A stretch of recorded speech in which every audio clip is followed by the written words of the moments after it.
Last week we did the West. This week, let's find out who the best QBs in the Sun Belt East are. It's Locked On Sun Belt.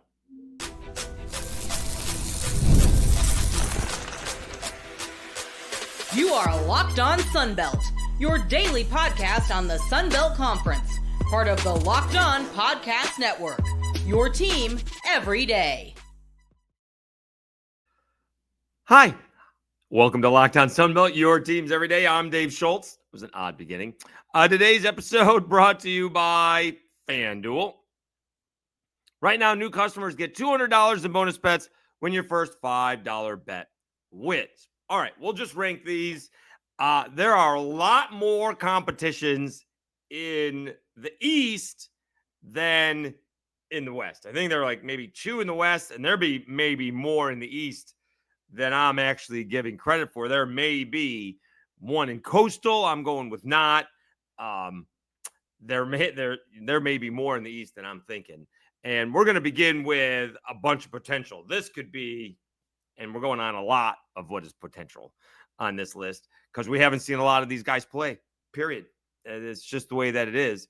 We're going to start off with Marshall, number 7. And again, these guys are all potential. All right. And the guy I actually have seen, Carlos Del-Rio Wilson, played for Syracuse. All right. So I have seen him play a little bit. Ton of athleticism, strong arm. Didn't play a whole lot for the Orange, but did play a little bit. Then you got Ja'Kai Long and Zion Turner. All right. And again, Coach Gibson has done this kind of underwhelming is not the right word. Under the radar, great job in recruiting and restocking the shelves there, the roster for Marshall, as everybody has headed to Hattiesburg. So lots of potential in this room. We'll see if it's, one, multiple. They do say if you have two quarterbacks, you don't have one. I don't know if I buy that these days. You need at least two because someone's going to tweak an ankle. Someone's going to get a concussion, as we're going to find out. Someone may transfer. You need at least two quarterbacks just in case. All right. Very rarely these days does one quarterback play the entire season. Great example was the two teams that played in the Sun Belt Championship last year. Neither one of them had one quarterback play the entire season. All right. So we got Carlos Del-Rio, Ja'Kai Long, and Zion Turner. So again, I think got Turner here as from Jack State and UConn. So he's the transfer in. Along with Del-Rio Wilson from Syracuse. Again, we'll see who steps up. All right. And again, feel free to let me know. Try to do a little bit of research on this throughout the segment or throughout the, just trying to look things up. But a lot of times people in the areas know a lot more than I do. So feel free to let me know. So number 7 is Marshall. And again, these could be, you could, flip-flop a lot of these because we got another quarterback competition flat out at App State. A.J. Swan, J.J. Cole, you got Matthew Wilson, and Billy Wiles, who is not pictured there. Billy Wiles from Southern Miss. Changing schools, same colors. A.J. Swan from LSU. J.J. Cole from Iowa State, and Matthew Wilson, I think is a redshirt freshman. And again, a ton of potential. Just a lot of potential. Everyone learning a new offense. Everyone's learning new personnel. Same as Marshall, right? I make a big deal here about same coach, same quarterback, but now everybody's new. And so we will see how this goes there in App. You would think again with App, with Marshall, there will be some growing pains all right, so to speak.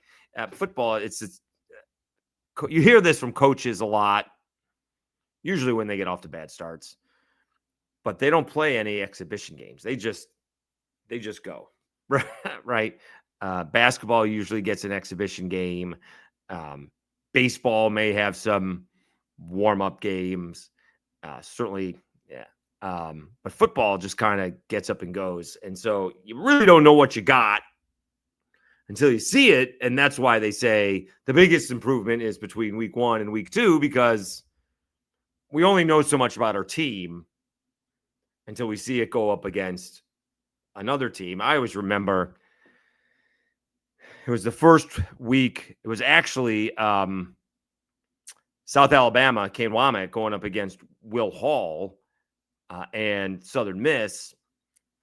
And again, I'm one of those guys that a lot of times I don't know what I'm looking at football. And I just always well, I don't know about in the spring, but certainly in the summer, watching Jake Bentley and the offense, I just didn't see it. Am I missing something? This just seems to be not very smooth. Well, I think it took about 3 possessions, and then boom, boom, boom, boom, boom. They blew out Southern Miss. It just took a little bit to get the cobwebs out and everybody on the same page. And I mean, Bentley had a really good year that year. He got banged up, and they faded down the stretch, but they were pretty potent that season. So it takes a little bit to get going. Okay, we will do number 5, and I'm going to give him the benefit of the doubt. It may be a transfer in, but I'm a big fan of Tad Hudson from Coastal Carolina. All right. Presuming that's the bowl game. It was in Conway. They got blown out. Like, I don't think he took a snap last year until the bowl game. And the poor kid, got 2 weeks of practice, maybe. The 2 other guys went into the portal, and, after the ball game, he stood there like he was a starting quarterback all season and just didn't put in enough time, just didn't work hard enough. We just got to work harder and be more prepared, as if it was just another week. And you went, as we heard from Tim Beck, you in a locker room that way, right? When he's the one in there taking the brunt of it and just seems so mature. And the coaches know it's not his fault. The players know that it's not his fault, but he's the one who's going to take the questions for 10 to 15 minutes and take the responsibility for it when, you're lucky if he knows 15, 20 plays. I mean, he's getting a few reps, but if he's the 3rd or 4th string quarterback, he's almost getting no reps during the year. And then obviously he's getting all the reps. Like, how many plays could he possibly know?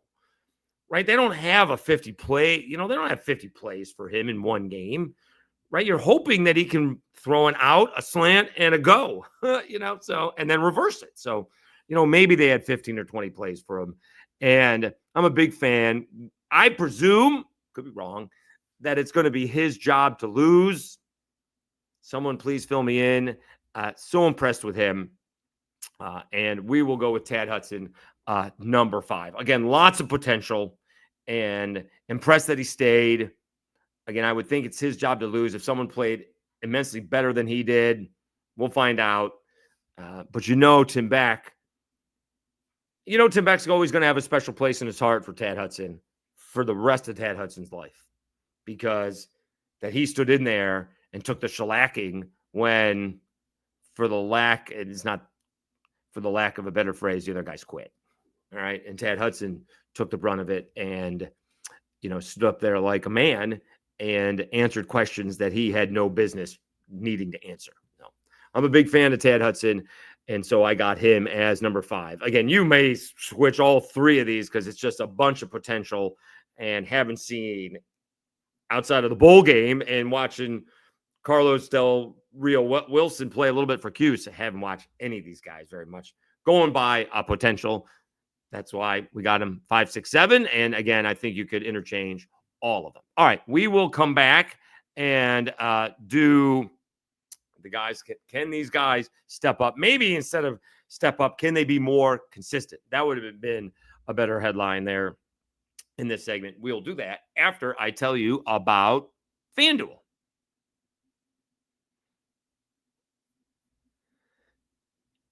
The NBA playoffs are in full swing, and every night delivers highlight-worthy performances, major momentum shifts, and can't-miss moments. Whether it's a game-winning shot or a breakout player, there's never been a better time to get in on the action. FanDuel makes it easy to stay in the game before tip-off. With player props, performance trends, and same-game parlays, fans have more ways than ever to play smart and win big. New to FanDuel? It's the perfect time to sign up. Head to FanDuel.com and place your first $5 bet. If it wins, you'll get $200 in bonus bets. Make every moment more with FanDuel, official sports betting partner of the NBA.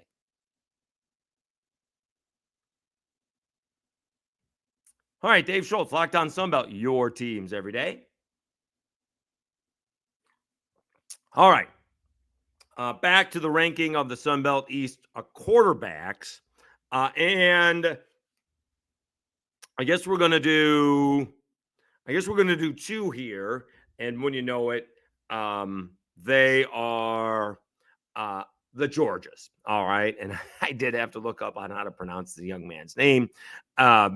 He's from Canada, went to college in Pittsburgh, but he looks like he's got a French name / Cajun name, but it's actually Christian Veilleux. All right. That's how you say his name. It doesn't look that way, but that's how you say it. Think he's the guy. Georgia State's only got 2 quarterbacks on their roster. That doesn't mean that's necessarily the case. But we'll see if he's the guy. All right. He gave way to Zach Gibson. Zach Gibson's gone. Again, same quarterback, same coach. I think different offensive coordinator, though. So that's the thing. But we'll see if Christian Veilleux can be more consistent for Del McGee's Georgia State Panthers, right? This is where we want to see Georgia State step up and see if they can become, to me, bowl eligible. I don't think that the big step is going to be until next year.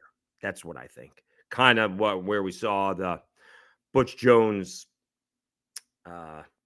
step took place, where he went to the bowl game. Didn't win it, but it does take a few years, even in college football, although Fran Brown turned something around. Of course, he had a huge quarterback. You can't overlook the quarterback that they got, and some guys from A&M and some wide receivers. Nonetheless, sorry, on a different podcast. But Christian Veilleux's got to step up, and we want to see him be more consistent for the Georgia State Panthers, because I think the East is relatively wide open. I think the top 3 teams are generally the quarterbacks that are coming up next, maybe in even said order. And we'll see if Christian Veilleux can lead Georgia State to be in the mix, where that normally, at least for the last few years, not normally, but last few years, they've been towards the bottom of the division and really not competing for a Sun Belt title or a division title even. All right, now number 2, speaking of consistency, and he's got some odd stats. It's J.C. French, right? And I should look these up a little bit, because he didn't have as many interceptions that he had. A lot of them were in like a couple of games. Now, the ratio isn't good. 17 touchdowns to 11 interceptions. All right. Now, 7 of them are in 2 ball games. All right. The problem was 4 of them is what he finished up with Sam Houston State in the bowl game, a game that they lost by 5. All right. Throw 3 interceptions, you might win. Throw 2, you may win by double digits. All right. They actually won the ball game that they beat JMU in, where he threw 3 interceptions. All right. So they played 13 ball games, and he had 11 interceptions. 7 of them were in 2 games. So he's got 4 interceptions in the other 11.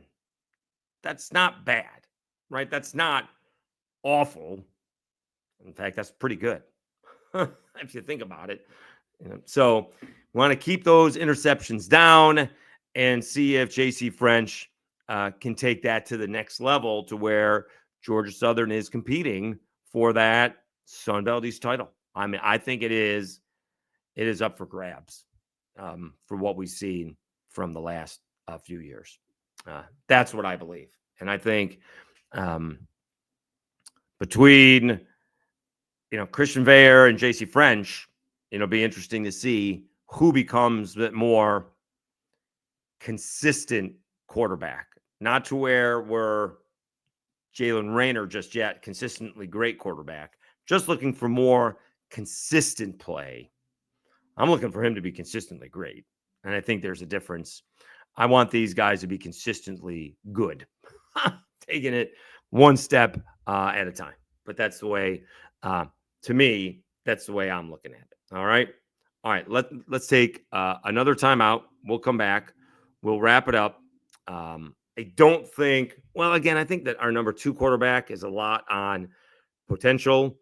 And I don't think the number 1 is a big surprise. All right. But it may be in my head that I think the East is wide open because I just haven't seen this team at the top since they've joined the Sun Belt. Now, it's only been a few years, but it is what it is. All right, let's take a timeout. We got to come back, say thank you, and go through just a couple of things inside baseball before we come back and tell you who are the top 2 quarterbacks in the Sun Belt East. All right, continued thanks on what the continued growth on the channel is. The audio downloads on Apple Podcasts and Spotify really taking off, and it doesn't take a super genius to figure out when you get more interactions on certain topics like Charles Huff. I'm going to do that more often. All right, when I get more interaction on Southern Miss being on the bubble, I'm going to do more Southern Miss on the bubble, but people hear what they want to hear. I didn't say they weren't going, and I said if they lose, they would be back on the bubble, and obviously they are not on the bubble now. I did see them 11.7s got them going to LSU. Don't want to go to Baton Rouge. I haven't even watched too much LSU this year. You don't want to go to Baton Rouge. Just you don't want to do that. Anyways. But I did have somebody reach out and say, I just want to let you know, just having some fun on Twitter. And I appreciate that. All right. Kind of picked up on that. When people are just kind of calling you out, kind of being over the top, you kind of notice that. Whereas some other people can get, they get personal. And some people have not been doing that. So that's quite obvious. You can see it. It's all right there in the note in the mentions. So I do appreciate that. You guys make the channel. All right. The interactions. I mean, I don't have the blue check mark, and I got like 128,000, views over the last week. That's unheard of. So it goes on sale again. I may get the blue check mark just to see if it matters. But I do thank you so much. Really appreciate it. Slow down on the subscribers. We'll see if we get more subscribers when they face a, that SEC or ACC team. We'll see if we do a cross promotion in the what do we got 3 weeks before we get the NCAA tournament. All right, thank you so much. Let's find out who are the 2 best quarterbacks in the Sun Belt East. All right, Dave Schultz, Locked On Sun Belt, your teams every day. Okay, talk about potential, and this is going to be more about the coach than it is about the player, because this player had a lot of controversy last year because he bailed on his team in the middle of the season because the checks didn't clear. All right. That's Matt Sluka going to James Madison, transferring from UNLV. The thing is, he's not new to Bob Chesney. He played for Bob Chesney at Holy Cross. Bob Chesney turned Alonzo Barnett III into a 2,600-yard quarterback with 26 touchdowns. And how about this? 4 interceptions. So that's what I'm going on with Matt Sluka, bringing a ton of experience, and that Bob Chesney offense, all the talent at James Madison. I could be counting my chickens before they're hatched because I always figure James Madison has a ton of talent. We're now 2 years since Kurt Signetti, so a lot of that talent obviously went with him to Indiana, but now we're 2 years gone since then. Still trying to get Coach Chesney on since spring ball. Did come on when he got the gig, but haven't been able to get him since. But I think that Sluka is your number 2 quarterback in the East. Again, probably more about Chesney than about Sluka. But he is your, poster boy for NIL and the portal. Promises were made. Apparently promises were not kept, and he bailed. All right. Who knows what he's getting at JMU, if anything. But, players and coaches, for that fact of the matter, can use him as an example on how to go about doing things and being upfront and not being afraid to ask and getting things in writing. All right. That's, we are in the world of people saying they would do things and then they don't, and then you don't have anything to back it up with. So obviously all these teams are going to go as far as the quarterbacks are taking them, and we'll see what Matt Sluka can do with the James Madison Dukes. All right. The number 1 quarterback in the East, I don't know why I did that. It has been an odd episode, is Old Dominion's Colton Joseph. All right. Kid is electric. Took the starting job last year when it just wasn't working offensively. Had a huge win over Georgia Southern. Gave Marshall all they could handle. I think gave JMU all they could handle. This is the year that we need to see if Colton Joseph not only can step it up, but can he be consistently great? All right. A lot is on his shoulders for being still relatively young. Maybe a true sophomore. And so, maybe a true sophomore. And so we'll see. I mean, lost 42-35 to Marshall, 35-32 to JMU. The bad loss, if you will, was App State. That was the tough loss. But I think this is what I want to see of Old Dominion. Again, same quarterback, same coach, and see if Ricky Ronnie can get this going in the right direction. I should have asked him because he came on after Charles Huff. Well, Charles Huff says he doesn't play his quarterback going against Power 4 foes. Are you going to play Colton Joseph against Indiana? I'm not going to start that. But I this is where we are. All right. Old Dominion has a shot at winning the East, right? The best quarterback. I mean, I think he's the best quarterback returning. All right. We'll see what JC French can do. All right. The problem that JC French has, if it is a problem, I don't know how much of a problem it really is he's coming off a game with 4 interceptions. If the 4 interceptions was in the middle of the year, it probably wouldn't be all that big of a deal. But he's coming off the bowl game with the 4 interceptions. And I like the idea that he told Clay Helton, that ain't happening again, coach. All right. It's not going to happen again. All right. So let's see if that's the case. But I think, you got a lot of good quarterbacks in that top 4. And then I think the 5, 6, and 7 is a bunch of potential. Because I say potential because I haven't seen them. they can be good, and I don't think they're bad. I just haven't seen them.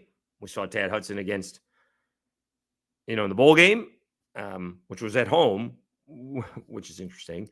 And again, Carlos Del-Rio Wilson for my Orange was okay, but he's the backup at that case, so that's not necessarily the easiest position to be in. But so, I mean, I think you got on the bottom part of the division, you got a lot of potential. And I think on the top half, you got 4 guys that can be really good. Really good. I'm not sure they are Jalen Rayner good or Gio Lopez good. All right, if he was still in the conference, but maybe they might be. All right. But I don't see any reason why Colton Joseph can't lead Old Dominion to a Sun Belt Division title. This is where I want to see. I mean, that's a ton of pressure. And these guys know this getting in there, right? Ricky Ronnie was a longtime assistant, quarterback, college quarterback, longtime tight ends coach. I love him that he wants to throw to the tight end and the tight end coach. And, these guys always know that they depend on the play of the players. And so, not to pile on, but there's a ton of pressure on Colton Joseph to perform for his coach, because if Old Dominion has another mid-season, 6-6 or 7-5 or 5-7, they may be moving on. And I love me some Ricky Ronnie. I really do. But this is the year they need to come up with a 8-4, 10-2 year. You want to go? I mean, they don't have the easiest schedule, by the way, right? I mean, they're starting off with Indiana, and they got Virginia Tech, and they got Liberty. So, yeah, are you going to run the table in the Sun Belt? You do get North Carolina Central at home. You get Liberty at home. You do get Coastal Carolina at home. You're at Marshall. You're at JMU. You get App State at home. You're at Monroe. You get Troy at home. You're at Georgia Southern. You get Georgia State at home. That's a pretty favorable schedule. The James Madison game is obviously tough, and Georgia Southern is tough. You can't get them all at home, but you get Troy at home. That's nice. And you get Coastal Carolina at home. That's nice. That's a rather favorable schedule. All right. See if you go on the road and win some tough ball games. Can you go to Statesboro and get a win? Can you take down a Virginia Tech? Can you take down in Indiana? Right. Here's the bad thing about playing Indiana. Kurt Segnetti is going to have his team ready to play because he knows what playing the Sun Belt is. He's like, don't take the Sun Belt for granted, guys. They'll come in here and whoop us. All right. They won't be catching Indiana off guard. That's the only thing. But it is time for Colton Joseph and ODU to step up, and let's see if they do. So, again, it is Marshall 7th with Carlos. Let's do it quickly, I guess.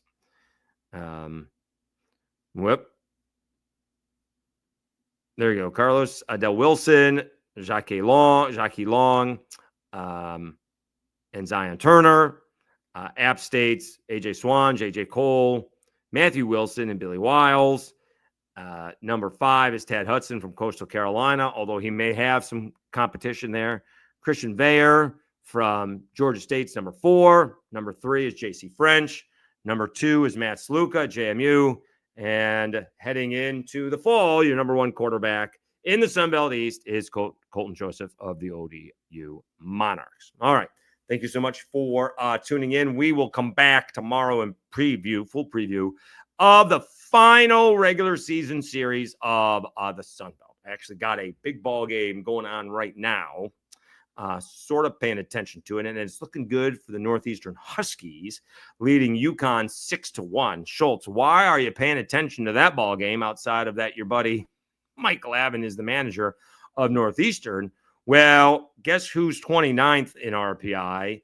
And guess who is 30th in RPI coming into tonight's action? Northeastern is 29th. Southern Miss is 30th. All right. So that's a big deal. All right. And UConn, at one point in time, UConn actually had the longest winning streak in the nation. Now it's Northeastern. They win this ball game, which they appear to be. They're gonna, I think it's gonna be 21 straight. But they're gonna move up a little bit because UConn is 40th. So that's a good win for Northeastern. All right. Northeastern's putting themselves in a position where they don't have to win their conference tournament, which is all they can ask for, because that's always so tough to do. All right. Thanks again for tuning in. Again, back on Thursday with a full preview of the final regular season series in the Sun Belt. Thanks again for tuning in. You've been watching Locked On Sun Belt, your teams every day. Have a great Wednesday, everybody. We'll talk to you again on Thursday.